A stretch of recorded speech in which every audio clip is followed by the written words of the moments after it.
Hey everybody, welcome in once again to Strictly Speaking here on True Blue. I'm Bob Frantz. Today, we're talking about shots and we're talking about clots. Lots of shots and lots of clots. More specifically, white fibrous clots. Some people are calling them white fibrous structures. And the odds are you don't know what the hell I'm talking about. You don't know what they are. And the truth is, I don't either. At least I know just enough to be a little bit dangerous, which is why we need to talk to somebody who knows a lot more. We're going to learn about them together. And if you've been the lucky recipient of one of the profit shots, profit jabs, I call them poison darts from time to time, you know, the ones that we were all told guaranteed to be just safe and effective. No other side effects, just safety and effectiveness. All you needed to know, we were told. Steve Kirsch is going to join us. Steve says of himself, quote, I write about COVID mitigation policies, vaccines, corruption, censorship, and early treatments. The data shows that vaccines are ruining the health of Americans and driving the epidemic in a variety of health conditions. And that's strong enough of an opening statement to bring him in, but I've got more. He also says, I used to be a high-tech serial entrepreneur before retiring at the age of 64. As a matter of fact, he's such an entrepreneur, he's credited with creating the computer mouse. How about that? I used to believe, says Steve Kirsch, that the FDA, NIH, and CDC were honest organizations. I trusted them. I'm doubly vaxxed with Moderna as of March 29, 2021. Shortly thereafter, I started hearing stories from friends who reported relatives who had died or they themselves became permanently disabled. I looked into it, and the more I looked, the more appalled I became. And Steve is the founder of the COVID-19 Early Treatment Fund and the Vaccine Safety Research Foundation. He's here now to sound the alarm on what has already been done to COVID shot recipients and what concerns might lie ahead when the next pandemic does arrive. So let's welcome now Steve Kirsch to Strictly Speaking here on True Blue. Steve, so good to have you. Thank you for the time. How are you? I'm good, Bob. Thanks for having me. You were a believer at the outset, was. right? You were Oh, yeah. all in. I was totally You couldn't wait for those opposite. two shots, could you? No, they said safe and effective, and I figured even though there were early treatments, I might as well have another level of protection because this virus can kill you. So yeah, I believed the whole story back then. Yeah, you talk about And I in a paid lot the of. price. I was doubly vaccinated. I've read a lot of your work on your Substack, and we want people to know your Substack. It's on the screen right now, as well as your Twitter handle, so you can follow you there and some of the other places. But I read some of, you talked about your blue pill moment and your red pill moment shortly after, apparently after having the double vax. Let's start with the blue. Let's start about why you were so quick to buy into everything that they were selling. A man of your intelligence, 2 degrees from Yeah. MIT, you'd think that guy's got to know better than the average schmo like me. But Yeah. you bought it too. Tell me why. Yeah. So we did several trials with fluvoxamine against COVID and early treatment. And it was clear to anybody with a working brain that fluvoxamine was mitigating the damage from COVID. People who were getting it recovered very quickly. There were no long haul COVID in anybody who got it. It was tested in multiple independent trials. Everybody saw the difference. It was so obvious. And so we applied for an EUA to the FDA, and the FDA denied it after it took them about 3 months. We thought it would be prioritized because it would prevent COVID. It took 3 months or 4 months. We couldn't believe it. And they came back and they said, no, we're not convinced that your evidence is strong enough. And you also have to come in with a drug company on this with your application, or we won't accept it. But we don't think the evidence is strong enough. And so I thought from that, oh, I guess the FDA is way stricter than I ever thought, because this is a no-brainer, obvious medicine that's been FDA approved, and it's been on the market for over 30 years, and nobody dies, and yet they're saying that they need more evidence. So when they came out with the vaccines and they said, oh, these passes with flying colors, totally recommend it, I thought, wow, I guess these vaccines must be like remarkable. And the reason that they would develop them so quickly is because they used new technology which wasn't available before, which is safe and effective. So I didn't look into it. I just bought the narrative because that's what I was hearing. That's what I was seeing on CNN, the New York Times, blah, blah, blah. All the mainstream media is saying, all the doctors are saying, you should get shot. And, the entire world is saying this, with a few nut jobs, maybe saying that vaccines are not safe and these shots are dangerous. So I'm like, okay, well, what do I know? Because I'm focused on early treatment. That was my forte. I wasn't looking into this other stuff, and it's like you can't be an expert in everything. So you trust the the experts. Boy, what a big mistake. So when did you know it was such a big mistake? You took those 2 shots. I think you even Uh, gave the date. I wrote them down, the yeah, 29th of 2021. You got the first one and then or actually you probably got the first one earlier than that and the second one, in a month March. after I think they were doing it. Yeah. In March, yeah. How long after taking those double doses, Steve, did you realize, holy cow, I made a big mistake, and so is everybody else that is going to take this in the future? Yeah, I was in May, early May. I got a note. I got a DM on Twitter from one of my followers, and she said, "Hey, is the vaccine safe?" And I'm writing back. And I have the record of this, by the way. This is documented on my Substack. This whole conversation. I'm like, I am like just repeating the narrative. I'm saying, well, of course it's totally safe. It's been blah blah blah blah blah. And it's like, and then I say, why are you asking? And she said, well, 3 of my relatives got the shot, and now and a week later they're dead, and they were all perfectly healthy before they got the shot. And I'm going, wow, that's impossible. I mean, that can't happen. That must be like statistically so improbable. It's unbelievable. Must be coincidence. And she said, yeah, but they're dead. And so that kind of put me back. And I actually have the screenshots of this Twitter conversation. I read them. And uh, uh, so you can go on my Substack, type in Genesis story, and you'll get this. And then a week later, my carpet cleaner comes to clean our carpets, and he's wearing a mask, and I'm still believing the narrative. I'm saying, "Hey, Tim," his name is Tim Damroth. Tim, don't you know if you get 2 shots, you don't have to wear a mask anymore? So I'm like, I'm totally buying all this stuff. I'm like, totally convinced. And I'm like thinking like I'm an expert, just like everybody else. I learned from the great Tony Fauci and listen to everything he said, and I'm just repeating all this shit without checking it. And so Tim says, well, I got 1 shot and I had a heart attack 2 minutes after I got the shot. I had to spend the night in the hospital. Never been the same since. Can't take another shot. He eventually did take another shot, by the way, because his doctors required it for him to be treated for his vaccine injury. Wait, say that again. They required him to take another shot to treat Yes. the injury suffered from the first Yes. shot. And he Identical. took it. And he took it, and he regrets that even more, because they basically said, we won't treat you unless you're vaccinated, unless you're fully vaccinated for COVID. We won't treat you for your vaccine injury. You That's can't make this stuff up. You should no, have no, Tim on your you show. simply cannot. And I But said, still, Tim, you what were thought you thinking?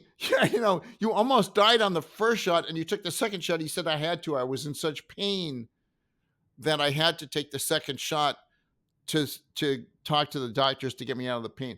And I'm going like, oh man, oh wow. And the second shot, of course, made him even worse. did he live? He's still alive. Okay. Well, thank God for small mercies, because there are a whole lot of other people who are not, which is why we're going to talk about these white fibrous clots for a moment. But sticking with the story, outside of your carpet cleaner, what else did it take for you to say, whoa, Well, I mean, okay. maybe that's an So isolated incident. Maybe he had an yeah, underlying yeah, yeah. condition. But Well, at that point, I knew somebody was lying to me, and I didn't think it was my friends. So, right, because it just doesn't make a lot of sense for people to reach out to me and tell me stories like this. So I looked at the VAERS data. The VAERS data is like, whoa, you know, like what's going on here? It basically when Tim was the wake up call to say, hey, you should look at the data. So I started looking at the data. I looked at the VAERS data, I looked at clinical trial data, I looked at all this stuff. And it was all coming back like this thing is the greatest disaster ever on humanity. I mean, this is really the greatest. This is unbelievable. Um, and so I collected all this information and I wrote up it was 100 and I think it was a 125-page article, and it was posted on Trial Site News on May 25th.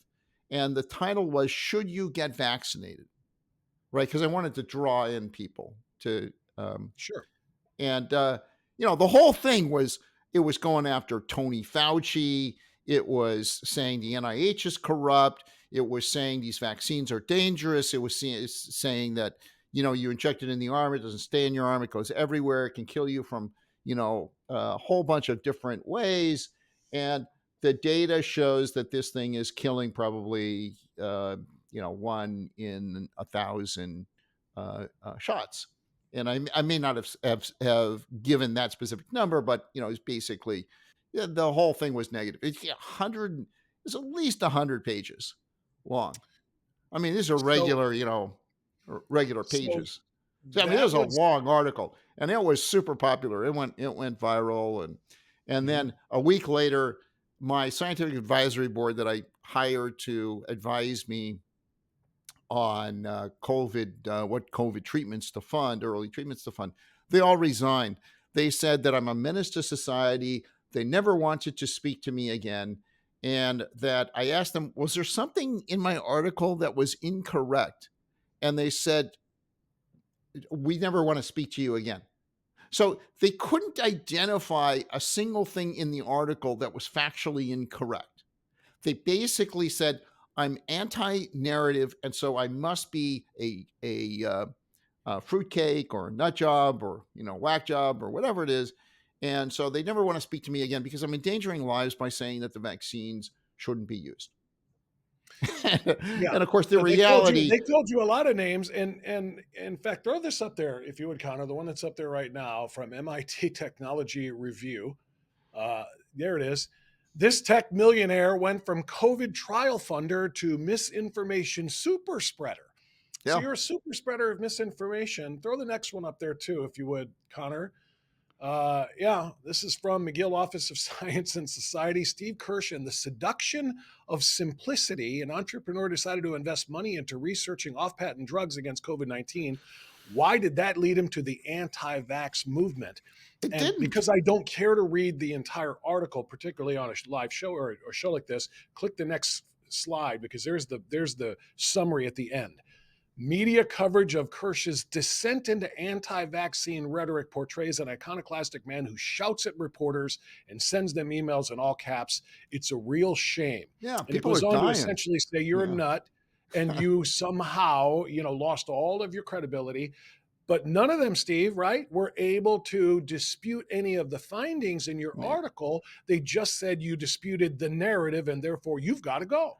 Yeah, and I used all caps because, small letters wasn't getting attention. So it's like, why repeat? Why keep doing stuff that doesn't work? I mean, I was pissed, and I thought people should know that we are killing people, and I was so emotional back then because it was such a horror to me that the United States government is killing probably around 1 million Americans with these shots, and nobody's seeing anything. And so I was livid, and and then I learned that, well, if you come across as emotional and livid and all this, people don't take you seriously.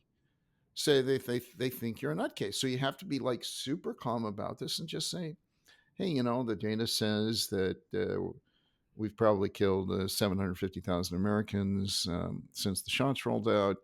We're actually killing more Americans have died from the shots than from the virus itself. And so you have to make it sound like you're really super calm about it and you're just relating the facts because that's what you're doing. And I was like, I was so emotional about it because, I mean, we're killing people. I had never experienced this before in my life. I was livid. And then I came to learn from others that we've been doing this for a long time, and this is just the latest in the series. And that if I was emotional about it, then people wouldn't take me seriously. So I said, "Okay, all right, I got to calm down, calm down, calm down." And so Explain that part, Steve. This is not new. This has been going on for a long time, you just said. This is the latest in a series of drugs that are being meant to kill people. Is that what you're saying? No. Look, I don't think the COVID vaccines were created with the evil intent of killing people. I think that happens to be a side effect of getting rushing this thing to market.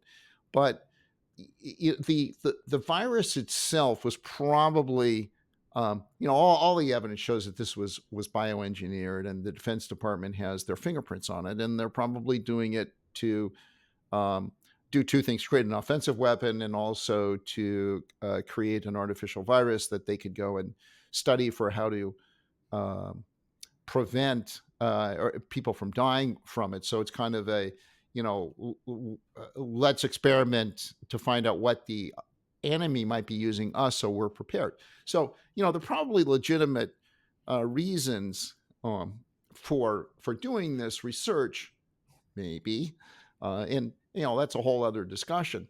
But the point is that once this thing was released, Fauci was taken by surprise, which means he couldn't have been in on it. And of course, President Biden really took the shot, so he was not in on it.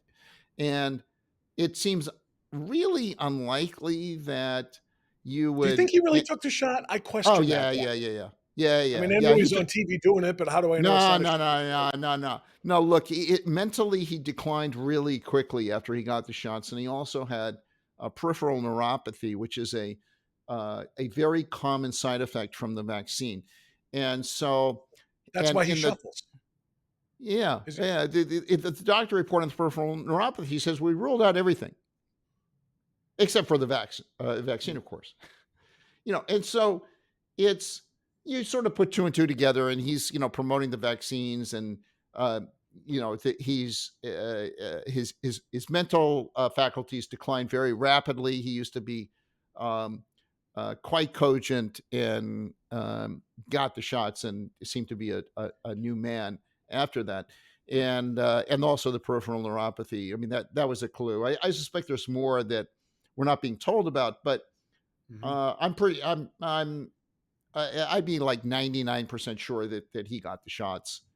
Okay. Uh, I want so to, since you brought up Biden, I want to put the political side of this to bed here because I don't know what your politics are. I don't know if you liked Trump or if you liked Biden at the start of all of this, yeah, COVID notwithstanding. But I've got a problem with both men and both administrations because yeah, Trump did rush this with yeah, Operation Warp Speed. Maybe he felt like he had to. I don't know. But he owns so much of this, but he didn't mandate it. That was up to Biden. The shots came out in November, December of 2020, right before Trump left office, and then Biden came in January, and it's tried to make everybody in the world get it. So I've got a problem with both of them on this. Where are you on that? Because I want to know, as though people who criticize you and hate on you for your research and for your presentations, they're gonna say that you're an anti-vax Trumper or something of that nature. yeah. Does Okay, so politics play a role here? uh, so Joe Biden is against free speech. They actually came out and said, here's the White House list of the disinformation dozen. They had 13 people on the list. They can't even count. And they said that these people should be censored. So any person who gets into the White House who believes in censorship is not my kind of guy. Agreed. So I would never vote for Biden for the rest of my life. But You can't. not because he wanted to jab everybody in the Well, country. yeah. Well, But there's that too. But okay, that alone disqualifies aside from him. And that, I would not been appreciative of his COVID policies, of his mandating it, of his not checking into the science, of silencing dissent, and all this. And this is just wrong on all levels. So but I'm those go hand in hand, right? I mean, the yeah, silencing yeah. of Oh yeah. dissent, Oh yeah. Yeah. is Yeah. is a So big part of it. But yeah, I mean, going back to I Warp voted for Speed, the guy. I supported his campaign. I went to his fundraisers. Um, I thought he was an honest guy. I mean, I think he is an honest guy. I mean, I think he didn't lie to people about the vaccines. I think he took the vaccines, right? He's telling Americans to take the vaccines. He took it himself. He paid the price Yeah, in his health. But I but question the Trump's the honesty same part way, of that, but I right? respect it. Yeah, for Trump, I feel the same way about Trump. He is never apologetic about bringing the vaccines to market. It's a third rail topic for him. He always tells reporters that if you interview me, you're not allowed to ask me about the vaccines at all. He stays away from the topic, and he runs from it. And he's a guy But who when he cannot, does talk about it, Steve, what does he say? He says, "I never got as much credit as I deserve for getting that vaccine out in time." you know.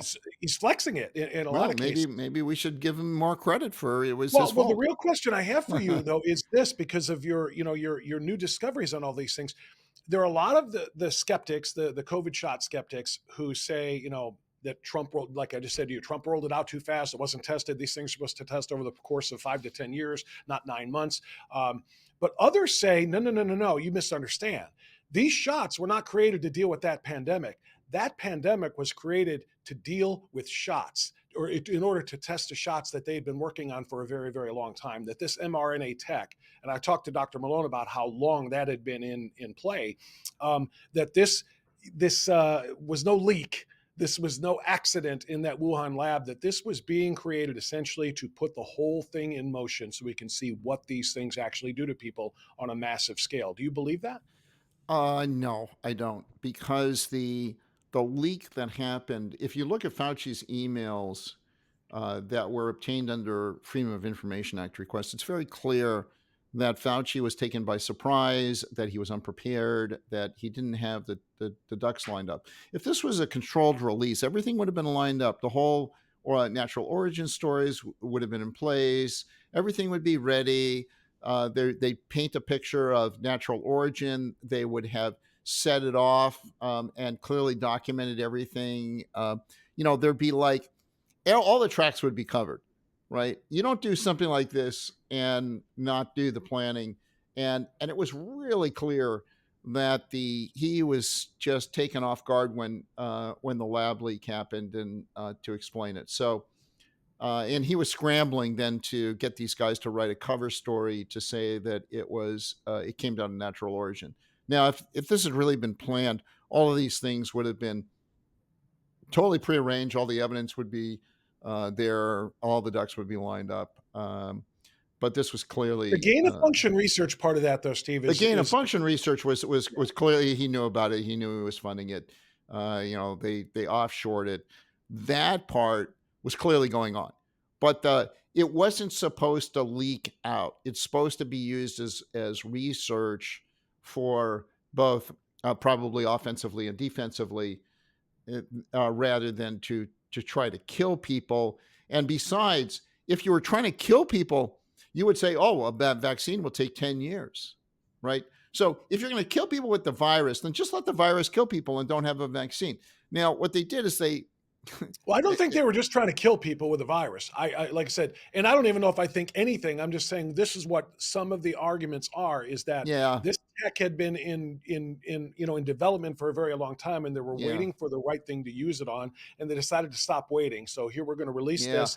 Now we're going to see what RNA does to the human body, what it right. does to the. Yeah, there's no smoking gun on that. I've not seen the smoking gun memo.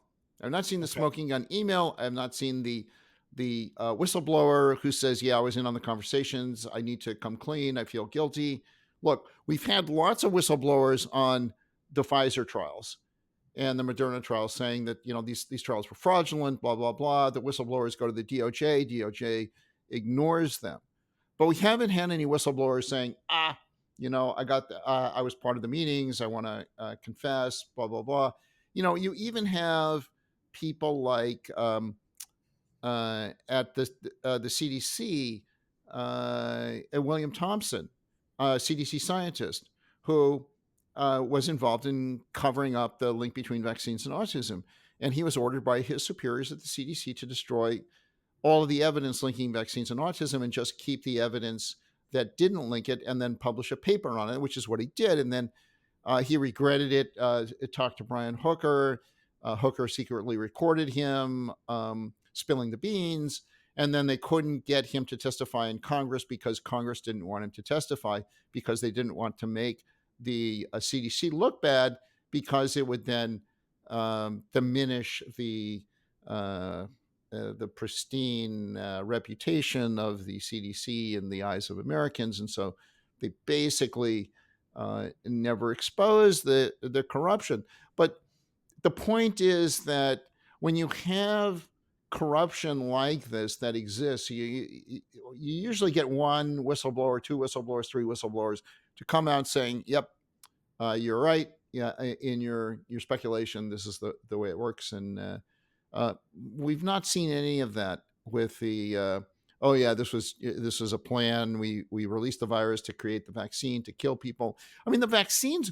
There are lots of different vaccines on the market, right? There were three of them to start with: the J&J, the Pfizer, and the Moderna. And to think that you can control private companies in the manufacture of a vaccine and specify that, yeah, you want the vaccine to kill people silently, I just don't. I'm not buying that story. There's no evidence that that all three, that Johnson and Johnson is corrupt. I mean, um, yeah, I think these companies are all motivated by profit. I think there's a lot Mhm. of evidence that the genetic sequence that's in the virus was in a Moderna patent, and that's impossible if this hadn't been, existed before. But Moderna CEO said, "Oh, I'll look into it," and of course, he never came back and reported what happened when he looked into it to explain how the genetic sequence. And to this day, we don't know, because the New York Times and the mainstream media are not asking these questions. There are a lot of unanswered questions here, and Congress seems not to be interested in getting to the bottom of this, because they would be bringing in the CEO of Moderna and putting him on the hot seat and saying, "Explain to us how this genetic sequence that's in your patent happened to also appear in the COVID virus. We would like to understand how that's possible. Let's have a discussion about it."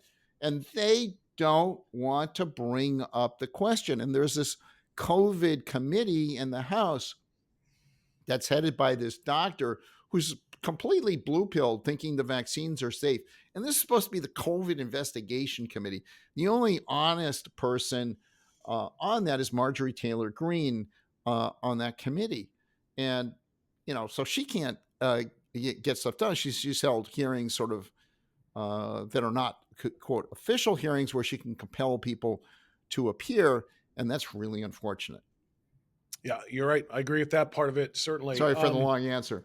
No, it's okay. It's fascinating. I'm listening intently. I want to detour away from the COVID path for a moment. We'll come back to that and get into the clots. Um, you mentioned vaccines and autism, so that's of course a different story.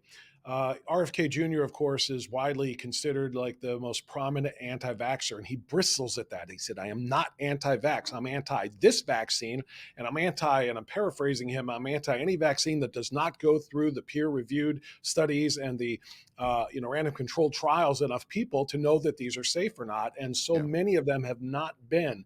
So he doesn't like being called an anti-vaxxer. He just wants evidence before we go and do these things. Are you an anti-vaxxer, since you brought up the autism studies?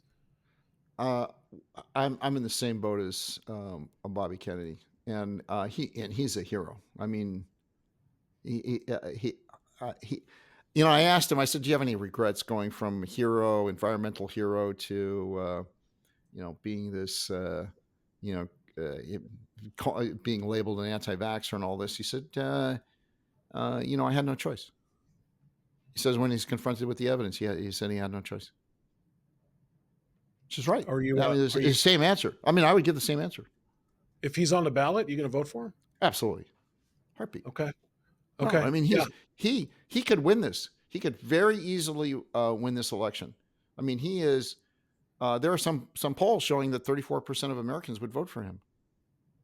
That's a pretty astounding number if that's Yeah, true. I yeah. And haven't all he seen it. needs is 34%. I saw 20 or 20 something, which means No, he's pulling no, them from somebody. He's going to be a hell of a spoiler, but no, probably not have a shot at no. it. It's But be a spoiler for both of them.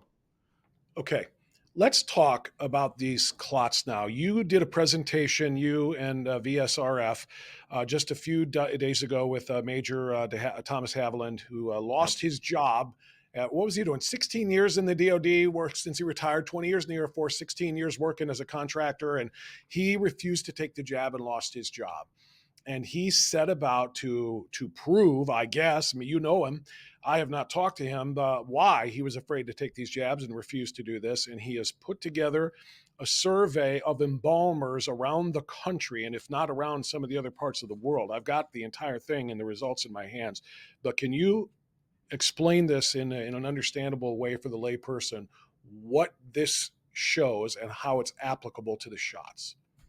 Well, so the embalmers are kind of like the embalmers are truth tellers, and the embalmers noticed that starting after the shots rolled out, about 6 months, 5 months after the shots rolled out, they started seeing weird stuff. They started finding out that when they tried to embalm someone by pushing in the embalming fluid, they weren't getting anywhere, and they were pulling out these massive clots from people, and this was happening to more and more people over time. And when they checked, they found a high correlation between people who are either vaccinated or who had blood transfusions. So this wasn't something being caused by COVID or a side effect of COVID. This was definitely a side effect of the vaccines. And these clots, Real quick, hit that harder. How do we know that part of it? How did they know that? Because some people who died with yeah, COVID also yeah. had the shot. So how do they determine that? Well, the point is that they didn't find anyone who was unvaccinated who didn't wasn't transfused with these clots. Okay, so Yeah, that's yeah, but they so typically don't there are know people the who were history. unvaccinated but died of COVID, and they didn't have those. But those who were Yeah, vaccinated and died with COVID or without yeah, had yeah. these There seems clots. to be something Okay, in common, right? It's only people who were vaccinated or got that vaccinated blood that have these clots, and they were seeing this in a pretty high percentage of their cases. And in fact, at the in our last episode with with these embalmers, one of them came on the screen and said that, and he was in disguise. In other words, it was his voice only, and he yeah. said that it was some god awful number that 90% of his cases exhibited these strange cases, and they were all vaccinated. I mean, it was that may not be exactly what the quote was, but it was something of that Yeah. order of magnitude. It was just a shocking number, and the CDC is not investigating any of this stuff, and it's being seen by most of the embalmers that are out there, and Thomas Haviland's survey shows that, and so it's interesting that the CDC isn't investigating because I was just at a conference down at the Los Angeles Hilton, and one a doctor comes up. She's a pediatrician. She says, I've done like 30 blood draws on people since the shots rolled out. I don't do the blood draws because I'm a pediatrician, but I'll occasionally do blood draws on people. And she said that a high percentage of the people who are vaccinated, she can tell immediately that, like she'll draw blood and she'll just get serum. So in other words, you draw blood from people, you expect the thing comes out red, and this when you get serum, which is the non-red part of the blood, it comes out kind of a urine color. And so she'd do these blood draws where she just draw out serum. She says it never happened before. So even in the blood draws themselves, you can start to see the difference. But Richard Hirschman told me after that episode that he wanted to let me know that these clots can form both before the person dies as well as after the person dies. And so these clots that are forming, people say, oh, they can't happen afterwards or they can't happen before or whatever. They happen both ways because these clots, large clots, have been pulled out of living people's bodies. And sometimes, I heard a story last night where this guy was experiencing extreme pain, had huge clots. They removed the clots and he died. So on the operating table. So he clearly had the clots before he died. And Hirschman has evidence that the clots form after they died because he had somebody on an ECMO machine who died, and the clots formed in the ECMO machine to be larger than the actual needles going into the person, which means that the clots were also forming after people had died. And So, he said, so you know, I took a test tube of blood from someone. I left it on the shelf for 4 hours, and it clotted in a way I've never seen before. So I said, why don't you do that experiment and do that with the next, 20 uh, cases that you embalm, and let's see what the numbers are here for, how many of these will clot normally versus how many clot abnormally. So he's going to do that, and we'll see what the numbers are. But I'm surprised he hasn't done stuff like that before, just to quantify just how bad this problem is. But it is. There's no question that you watch that embalmer episode. There is no question that well, and if these you've shots watched have Died modified Sober, people in a way that has never been done before. It's not from the virus. It was never um, uh, nothing of this magnitude ever happened during COVID. yeah, and if anybody has watched the movie Died Suddenly, which I think shine a spotlight on this and first brought up, these embalmers, they'll understand what the clots do and what they look like. And as far as the years, I'm looking at the clot survey that the major put together here, and looking at 2018 compared to 2019, 2021, and 22, and just the increased number of these white fiber substructures and clots that were found. But what I want to know, Steve, is you got embalmers finding these things. Are they working with, or in conjunction or collaborating with, researchers to find out what is it in the shot that is causing the clots? No, The no, no, spike no, no. proteins, are they working toward Yeah, that yet? Or no, no, no. Of course not. No researcher would have the funding to investigate something like this because everybody knows the shots are safe and effective.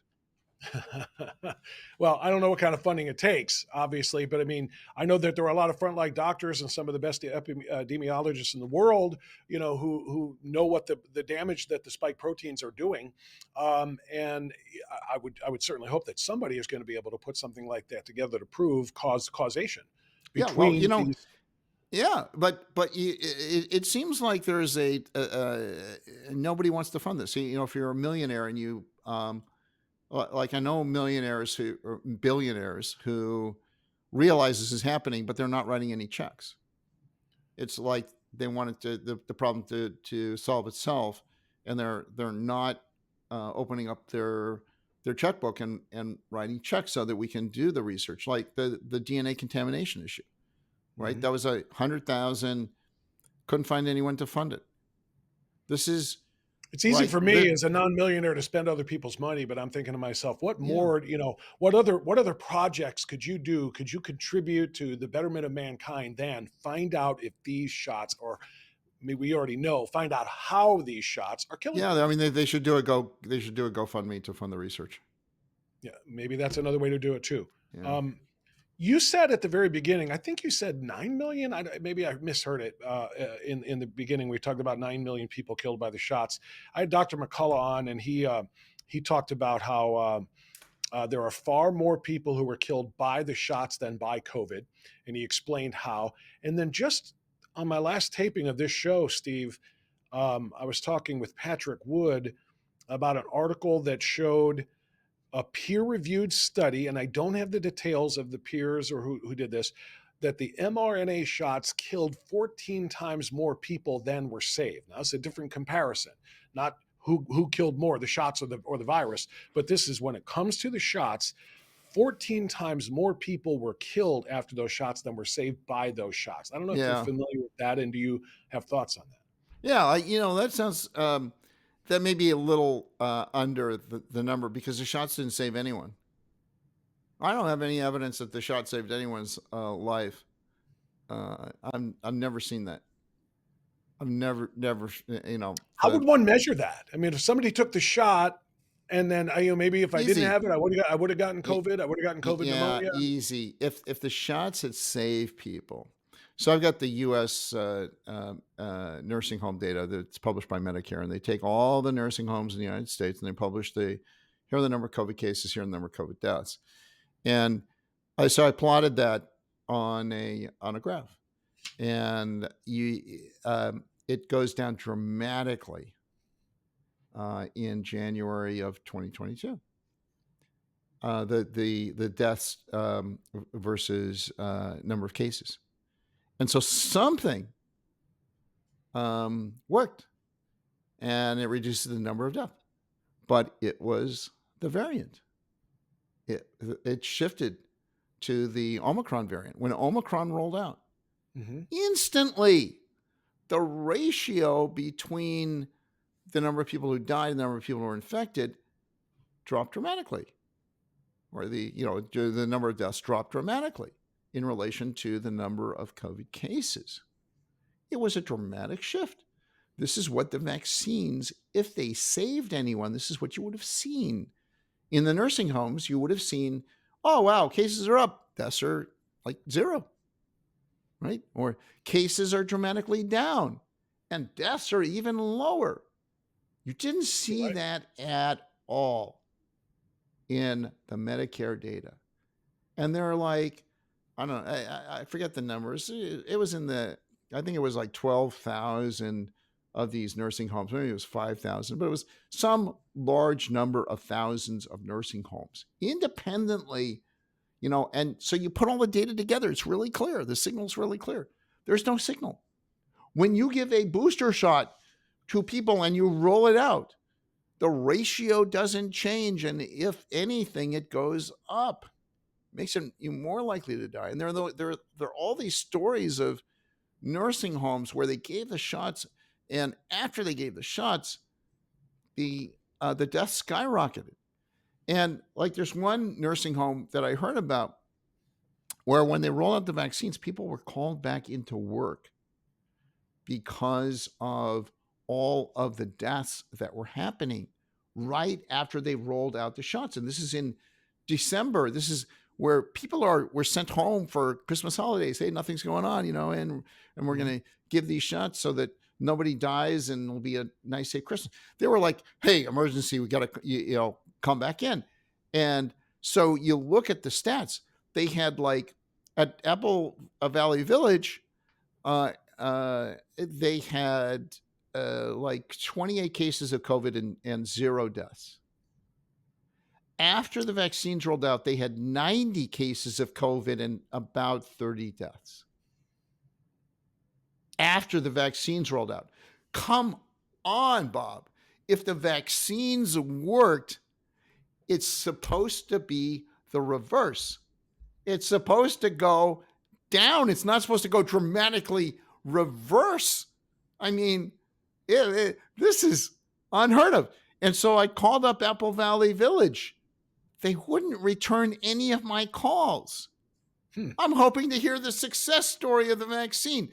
They wouldn't return any of my calls. I tried and tried. I even talked to former employees there. I mean, these guys would not return my calls. Wow. I just want to know the truth. I just want to know what a marvelous success story it was. I want to know, gee, why were these people called back from vacation after the vaccines rolled out? What was going on? They don't want to talk to me for some reason. I can't figure out what it might be. I think I have a pretty good idea. Yeah. You mentioned the variant. You mentioned Omicron when Omicron kicked in, what it did. Now, what are they on now? What's the name of the latest variant that they were trying to push the shots for this fall and this winter? Oh, Aries or something like that. uh, Um, yeah. I'm looking. I Man, I'm saw not a even keeping graph. track of it anymore.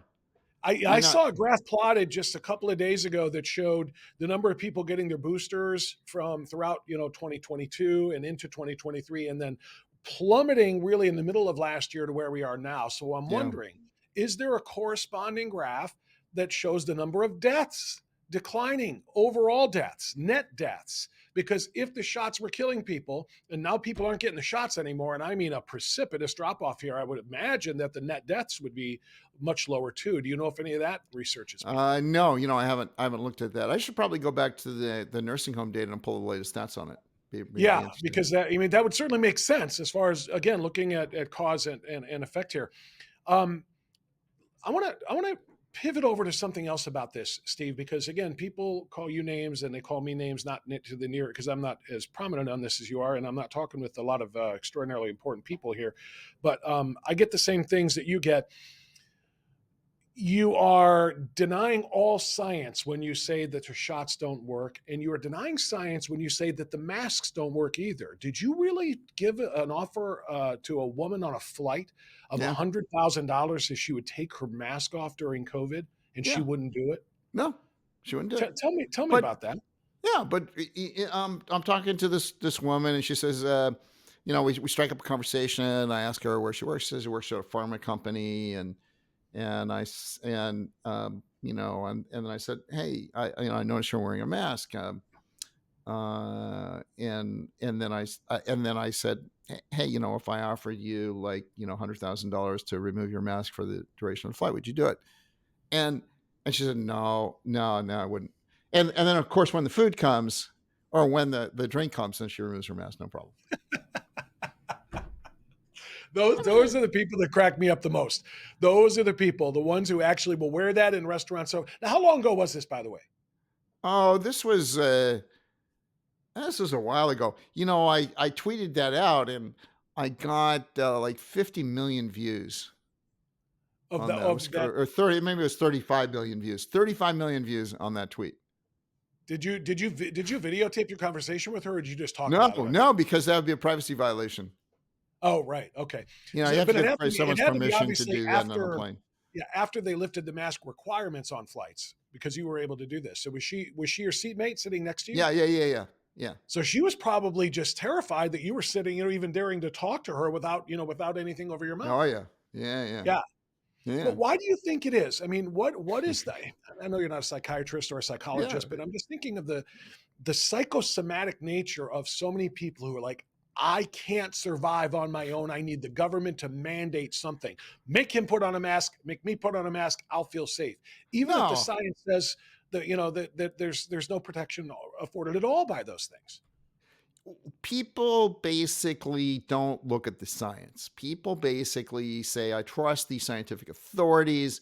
If the CDC says I should be wearing a mask, I'm going to trust the CDC because the CDC is based on science, and all these people who are not wearing masks are stupid. They're going to come down with COVID and die. And I'm the smart one because I'm listening to the CDC's advice, and I'm going to stay safe, and I'm going to wear a mask. That's how they think. And Between the mask, they think you're stupid for not wearing a mask. but Steve, this is what's so frustrating to me as we, continue to deal with this psychological conditioning that was done since that time, and at the time that COVID really hit and those mask requirements went into play. um, there was no large randomized controlled study of the effectiveness of those. They tested them on individuals, but not in large populations, right? Since then, they've done it. And all of the results say they're pointless, they're useless, they do nothing. That is not, they're not intended to stop a respiratory virus. Same thing with the 6 foot distance rule. They have since come out and admitted we kind of made that up.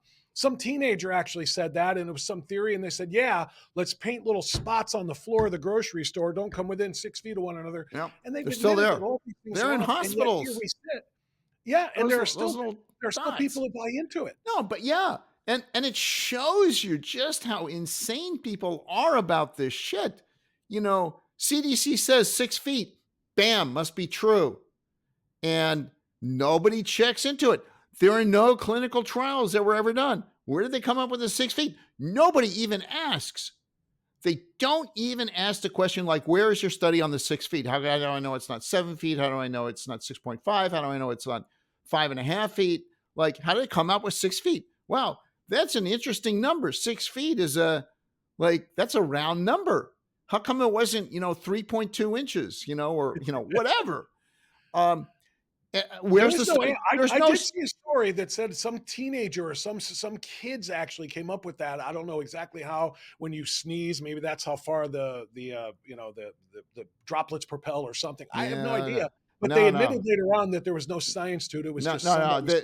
I know a guy who was in the meeting, and he put it in his book, and it was basically, they held a meeting and they said, well, we need to have some sort of distancing thing to think let people think that they're going to be protected. So 9 feet, that's not practical. That'll spread people out too far.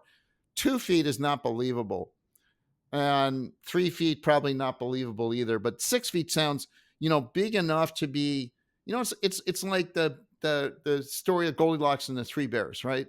It's either too big, too small, or just about right. So 6 feet was like, that sounds reasonable. That sounds like, yeah, people would believe that. And it's not so onerous that people would reject it. Like if they had a 50-foot rule, nobody's going to implement that, right? If the research had come back, they made this shit up out of thin air. There's no research at all on this stuff. There was no clinical study that, they come as a 6-foot rule. And let me show you the three, randomized double-blind trials showing. It'd be hard to do that, by the way. Yeah, well, impossible to do that. Yeah, yeah, But yeah. So, but yeah, there's but they could have done a trial with 2 feet, 3 feet, 4 feet, 6 feet, 12 feet, whatever, and measure the difference. And of course, it would show nothing. There's no science behind this, and yet when I go down to visit these hospitals, I'm seeing these, please stand 6 feet, blah blah blah, and your masks are required. Da, da, da, da, da. There's no science on masking making a difference. There's this Bangladesh study, but it was all bullshit, and we actually exposed the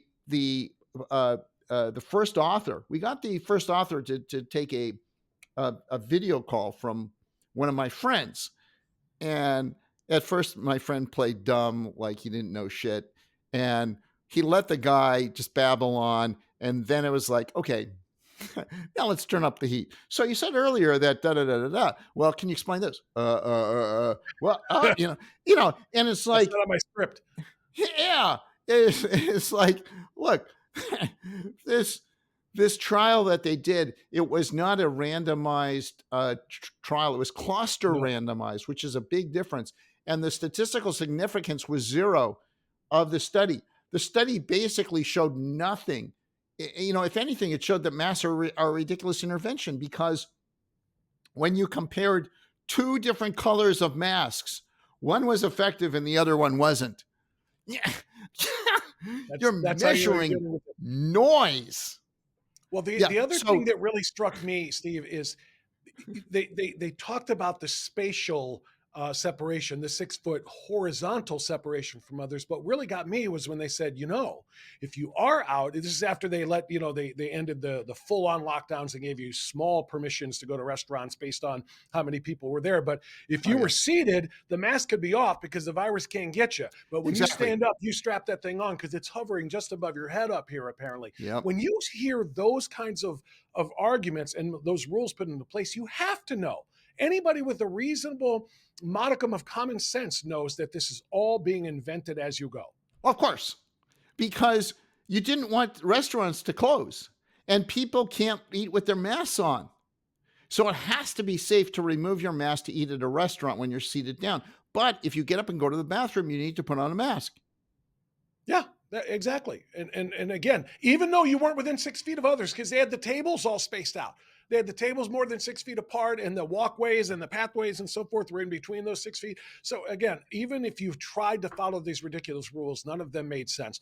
But Right. then, none of those were killing people. Well, Yeah. actually, I could argue that they were in some cases because the Yeah, yeah, lockdowns and it some of those wasn't rules. wasn't helping people, right? Because if people believe that the masks were protecting them, that'd be a bad thing, right? Yeah, well, not Maybe. just that, but also there were people who sunk into deep depression. There were people whose isolation and fear and terror caused a lot of suicides. There were a lot of people took their lives. And moreover, Steve, this overreaction to every bit of this, and I know that we're getting away from the clots and the shots, but the lockdowns had such a deleterious effect on young people when they closed schools for months and months and months at a time and took away their sports because you can't do it. How many of those kids, that was the only reason they were in school? They lost their teams. They stopped going to school. They started joining gangs. They started running the streets. They started doing things that they have never, ever recovered from. And nobody talks about that. And nobody's bringing that up when we get ready for disease X, which we talked about earlier, or whatever the next pandemic is going to be. I fear that everything we've just endured will be repeated because nobody's listening to you, Tom, the embalmers, the frontline doctors, Bhattacharya, none of them. Yep. Yeah, I just had it's fun. I had dinner with Jay Bhattacharya last night and his lovely wife, and we're talking about this stuff, and I'm like asking Jay, is this like this can be over in like 5 years, right? And he said, no, I think it's gonna take longer than that. He said, yeah, I used to think that this stuff would blow over quicker, but now I've just become more realistic about the time frames. And it's so horrible. And one of the things we talked about is to say that, hey, the more we push on this, the more it backfires. It's almost like when you push too hard on something, that it ends up backfiring on you. And so if you, it's like if I got into it, if you thought the shots were effective, and I said, Bob, you're nuts because look at all the science. Here's 50 scientific studies, and the more that I tell you that you're wrong, the more that you're going to dig into your beliefs. It's kind of opposite of what you'd expect. And so Jay's point, which I don't disagree with, is that the harder we push, the more resistance we're going to encounter, and it's actually better to low key it and make it take a while, because that's what it's going to take. Because if you accelerate things and ramp up the campaign, then they think that you get classified as a misinformation spreader or whatever, or nutcase, and then people turn off, and so it actually has the opposite effect. And so it's kind of like the way you convince someone is slowly works better than trying to dump a fire hose on them and convince them with lots of facts and data, because most people Well, you don't have to have a respond to forum. that. You have to have a forum to share that facts and data. And maybe, that's, as we wrap up our chat here, Steve, maybe that's a good way to do it as we look forward to the next one, because when this one broke, the censors and the suppressors of free speech and the cancelers ran all of the platforms. Now, Elon bought Twitter, and you have an opportunity. You can be heard, and we can share stuff like this. The frontline doctors have been restored, and so many others. There's still the problem of Google. I mean, for crying out loud, when I was preparing our interview and I was looking up, the embalmers study and this and that and the other thing, try finding anywhere on any of the search engines, even the non-Googles, try to find died suddenly. I mean, you got to go to Rumble and hunt it down there. They're doing everything they can to bury it. But with the current leadership in the House, with the weaponization subcommittee exposing the administration's influence on the platforms, the social media platforms.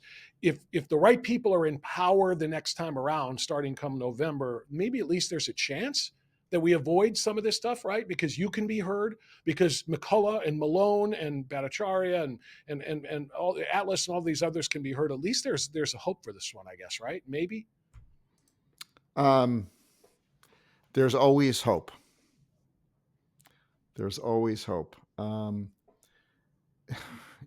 But they could play this, do the same playbook, right? I mean, there are a lot of people who don't realize it. I know a guy who he had AFib.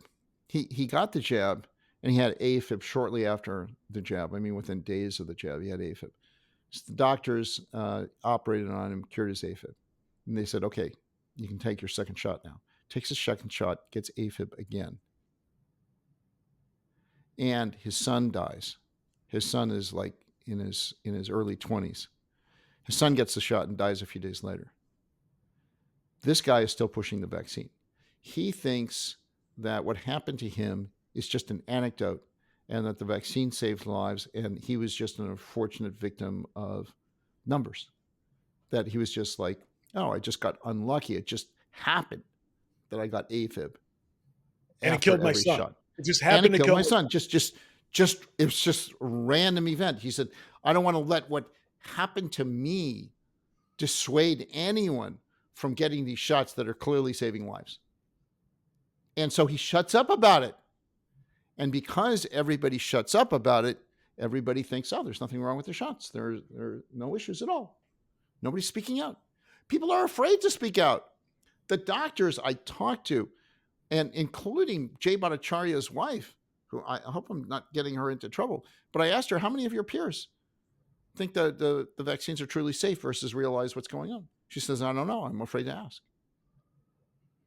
Well, you're right. I mean, the challenges will still remain, but I think so much of it has to do with who's in power. And I don't mean just in the White House, but I'm talking about, again, congressional actions that can be taken to rein in the suppression of speech so that people like you and others who have the answers, or at least are asking the right questions, will have a platform so that people will at least have a chance on being a little more informed about what's real science and what isn't, because so many of them are indeed brainwashed by it, including the AFib guy you just referenced. So, Yeah. uh, No, and he one won't of my talk to me, by the way.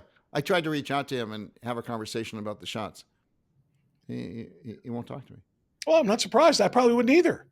If I double down on it after having it twice and then losing my son, for crying out loud. I mean, he's probably coming to a realization, and it's too hard to say, Steve, you were right. That's hard for a lot of people to do.